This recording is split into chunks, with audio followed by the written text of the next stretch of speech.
Hello hello hello everyone. तो इस नए साल में हम शुरुआत कर रहे हैं प्रॉब्लम ऑफ द डे के साथ, जो कि है एरे पेयर सम डिविजिबिलिटी प्रॉब्लम। क्वेश्चन में क्या बोल रहा है कि आपको एक एरे दिया हुआ है जिसमें सारे के सारे इंटीजर हैं और नंबर दिया हुआ है 6। ठीक है, आपको एक फंक्शन लिखना है जो कि रिटर्न करेगा ट्रू या फॉल्स।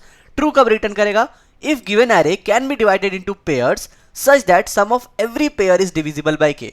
हम लोग को जो एरे है उसको पेयर्स में पहले बांटना है।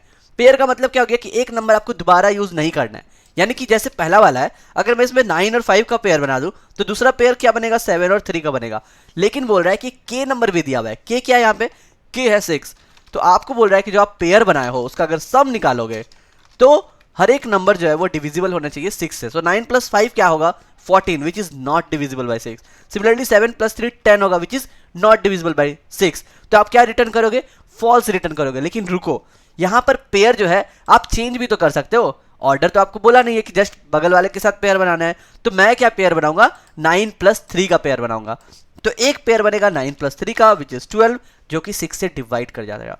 और दूसरा है 7 प्लस 5 का, विच इज ऑल्सो 12, और ये भी आपका 6 से डिविजिबल है। यानी कि मेरा ये दोनों पेयर जो है 6 से डिविजिबल है और सारे के सारे नंबर यूज कर लिए, तो हमारा रिटर्न क्या होगा? ट्रू होगा। ठीक है, अब इस क्वेश्चन को बनाने का सबसे पहला मेथड तो है ब्रूट फोर्स मेथड। आप क्या करोगे? 2 लूप चलाओगे। पहले लूप में 9 लोगे और दूसरे लूप में हर एक नंबर के साथ आप पेयर बना करके देखोगे कि 6 से डिवाइड हो रहा है या नहीं।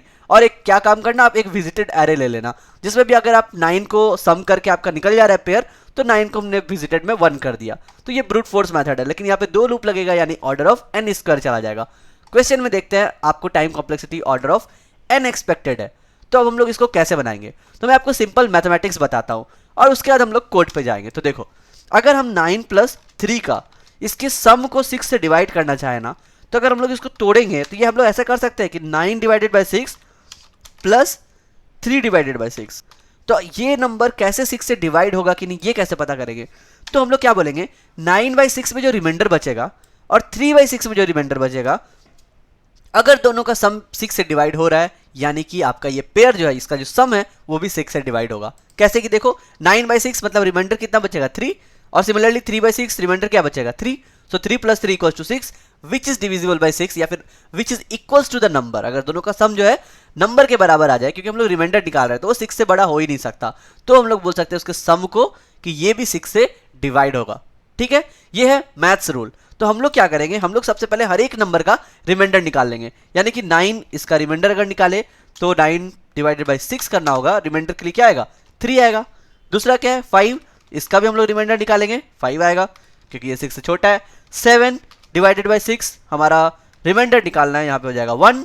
और लास्ट 3 डिवाइडेड बाई 6, इसका रिमाइंडर आ जाएगा 3। तो अब हम लोग देख सकते हैं कि 3 प्लस 3 इक्वल्स टू 6 हो रहा है और 5 प्लस 1 इक्वल्स टू 6 हो रहा है। तो हम लोग बोल सकते हैं ना कि पेयर बन रहा है। और अगर पेयर भी पूछा जाता क्वेश्चन में कि आप पेयर भेज दो, तब भी आप आराम से निकाल लेते कि 5 और 7 का पेयर बनेगा, 9 और 3 का पेयर बनेगा। अब देखो, ये जो सम निकालना है इसको कैसे निकालेंगे? ये निकालने का भी बहुत बढ़िया तरीका है। हमारे पास के क्या है? के है 6 ना। तो 6 कैसे कैसे बनेगा? अगर हम लोग 1 से ऐड करना चाहे तो 1 में क्या ऐड करेंगे तो 6 आएगा? 5 को। Very good. सिमिलरली 2 में क्या ऐड करेंगे? 6 आएगा? 4 को। और 3 में ऐड करेंगे? 3 को। तो हम लोग को क्या चेक करना है? हम लोग को चेक करना है कि जितने सारे नंबर का रिमाइंडर 1 है, क्या उतने सारे ही नंबर का रिमाइंडर 5 भी है? तो अगर 1 वाले रिमाइंडर वाले सपोज 2 नंबर है, तो 5 वाले रिमाइंडर का भी 2 नंबर होना चाहिए, तभी तो आपका पेयर बनेगा ना। ठीक है, तो यहां देखो 3 के लिए कितना है? 3 यहां पे 2 के लिए आ रहा है, यानी कि 3 2 के लिए अवेलेबल है, तो ये पेयर बनेगा। सिमिलरली 1 और 5 एक एक नंबर के लिए है ना, तो ये भी नंबर इक्वल आ गया, यानी कि एक पेयर बनेगा। 2 और 4 में 0 0 है, कोई भी नंबर नहीं है, तो ये भी बढ़िया है कि 2 और 4 का कोई हमारे पास नंबर अवेलेबल नहीं है, क्योंकि हमारे पास सारे नंबर यूज्ड हो चुके हैं। तो यही था इस क्वेश्चन का एक्सप्लेनेशन। हम लोग अगर कोड करेंगे तो आई होप आपको समझ में आएगा और बहुत ही इजी वे में हम लोग इसको कोड कर सकते हैं। हम लोग को क्या रखना है ना, हम लोग को यही रखना है कि रिमाइंडर कितना है और रिमाइंडर कितने सारे नंबर का सेम आ रहा है। तो सबसे पहले हम लोग एक मैप ले लेते हैं। कोई भी आप मैप ले लो, मैं एक अनऑर्डर्ड मैप ले लेता हूँ, या सिंपल मैप भी लोगे तो भी काम आराम से चलेगा। हम लोग रखते हैं इंट कॉमा इंट, क्योंकि हम लोग को रिमाइंडर रखना है और इसका काउंट रखना है। Let's call it m। और हम लोग क्या करेंगे, सिंपल सा एक लूप चलाते हैं, फॉर ऑटो आई इन तुम्हारा नम्स, और हम लोग सिंपल इसको स्टोर कर देंगे किसमें? मैप पे डाल देते हैं। तो m ऑफ i को सीधा हम लोग प्लस प्लस कर देंगे, तो क्या होगा? नंबर आएगा। लेकिन हम लोग को क्या रखना था? हम लोग को रिमाइंडर रखना था, तो हम लोग बोलेंगे यहाँ पे i परसेंटेज k।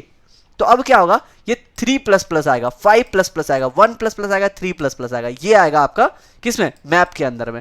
बस अब सिंपल सा एक लूप चला देते हैं, हमारा इंट i इक्वल्स टू 1 से i इज लेस देन कहां तक चलाएंगे ये बताओ। तो हमको देखना है कि ये जो सम कर रहा है ना 1 2 3 ये कहां तक जाएगा, फिर तो 3 4 2 5 इसके लिए तो सेम ही आ जाएगा।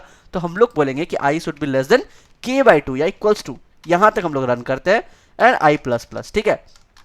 मतलब हम लोग को क्या चेक करना है, हम लोग को चेक करना है 1 के लिए है कि नहीं, 2 के लिए है कि नहीं, 3 के लिए है कि नहीं, तो क्या है कि नहीं काउंट। तो अगर हम लोग बोले कि m ऑफ i मतलब m ऑफ 1 कितना काउंट है, कितना अकरेंसेस आ रहा है जिसका 1 रिमाइंडर है, दैट विल बी, अगर नॉट इक्वल्स टू आ जाता है m ऑफ k माइनस आई का, k माइनस आई मतलब यहाँ पर अगर 1 के लिए चेक कर रहे हैं तो हम लोग को पेयर किसके साथ चेक करना है, 5 के साथ चेक करना है, क्योंकि ये दोनों का सम क्या होता है, k होना चाहिए, राइट। तो अगर किसी का भी काउंट इक्वल ना आए हम लोग बोलेंगे रिटर्न फॉल्स, अदरवाइज लूप अगर बढ़िया से चला गया तो हम लोग बोलेंगे रिटर्न ट्रू। इतना सिंपल सा सॉल्यूशन है इसका। आई होप आपको समझ में आया होगा। तो हम लोगों ने क्या किया, हम लोगों ने एक मैप लिया जहां पर हम लोग किसको काउंट रख रहे हैं, रिमाइंडर्स को काउंट रख रहे हैं, हर एक नंबर का उस के से रिमाइंडर निकाल ले रहे हैं और उसका हम लोग काउंट रख रहे हैं। हम लोग चेक कर रहे हैं क्या कि जितने भी पेयर्स है, पेयर क्या क्या होंगे, अगर मेरा 6 है तो रिमाइंडर होगा 1 और 5 का पेयर होना चाहिए सेम, 2 और 4 का पेयर होना चाहिए सेम, 3 और 3 का पेयर होना चाहिए सेम। तो अगर इन दोनों का काउंट इक्वल है तो हम लोग क्या करेंगे, रिटर्न ट्रू करेंगे। और अगर किसी में भी हम लोग को दोनों का काउंट सेम ना मिले तो हम लोग बोलेंगे रिटर्न फॉल्स। और आप क्या कर सकते हैं, स्टार्टिंग में ये सब करने से पहले आप चेक कर सकते हैं कि अगर मेरा एरे का लेंथ अगर ऑड है तो यानी कि कभी भी पेयर नहीं बना सकते, तो आप उसको भी यहाँ पे रिटर्न कर सकते हैं इन सारे कैलकुलेशन से पहले। लेकिन मेरा कंडीशन यहाँ पे भी सेटिस्फाई कर लेगा, तो लेट्स कंपाइल एंड रन, क्योंकि हमारा जो है m ऑफ i और m of k of minus I, k minus I होना चाहिए यहाँ पे, k माइनस आई, ठीक है। ये जो है आपका रिटर्न फॉल्स होना चाहिए।